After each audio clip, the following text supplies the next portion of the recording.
About 10 years ago, we started to think about taking our passion and interest in costume and longbows and weapons and demonstrations of historical periods, and we started to think about using our own place to put up a building, and pitched for the Saxon period because the buildings and the costume and the life seemed to be interesting, and started to investigate where we might get the wood and then how we might get the skills to be able to build the building once we levelled the ground and sort of committed ourselves to the project.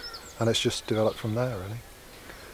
We found one or two, and I really mean just one or two, incredible craftsmen, in this case of the woods, people who used very sharp axes and knew exactly what they were doing with wood.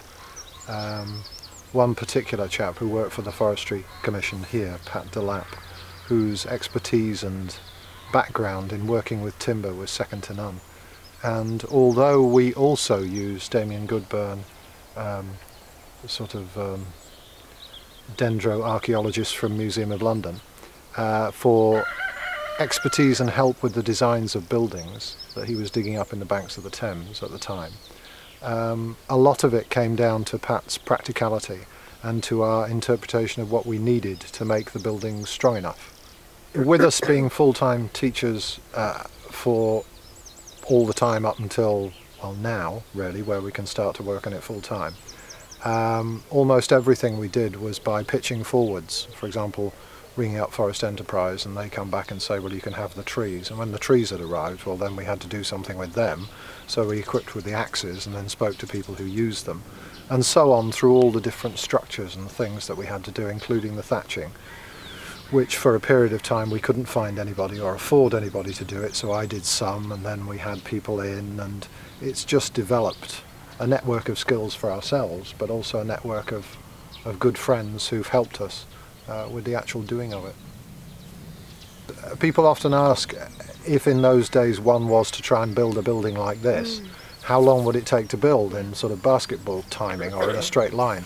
And my answer generally, I think, is round about 2 or 3 weeks, more because I think that somebody of my status as a craftsman and a family like ours, who would small hold and weave and make arrows and pots and make their own bread and all that, they wouldn't have been able to spare a huge amount of time to build a building. It would have to have been built in the season, if you like, spring and summer rather than in winter. And it would therefore have to be built at a downtime, and you'd have to have some good friends. Because if you didn't, when your 2 or 3 weeks run out, if all you had was a hovel because you couldn't build anything bigger, that's what you'd live in. But we guesstimated that it would take about 3 weeks to build something like this in a straight line. And basically, unless you're a moving area, you'd be building for a member of the family, one assumes, son and new wife or whatever, who wanted their own space. Yes. So you'd get that built as quickly as possible to establish the new family. And presumably would have uncles and in-laws to help build quickly to get a new family established.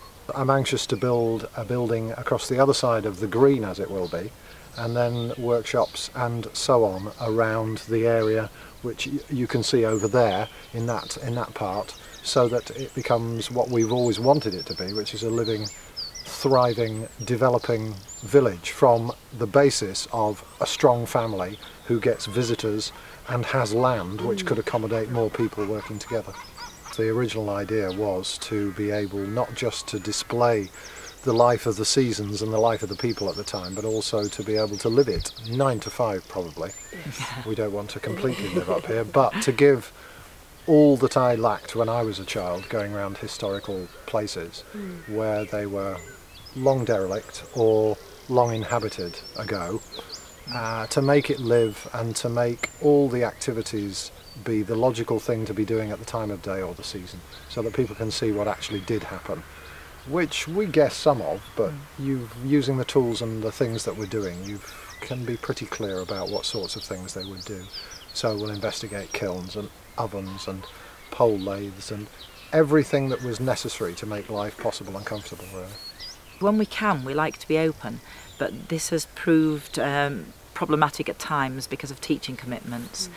So yes, we can be open to the public, and we want to do more of this now that our commitment is more to this as I've stopped teaching, and Steve shortly will stop teaching.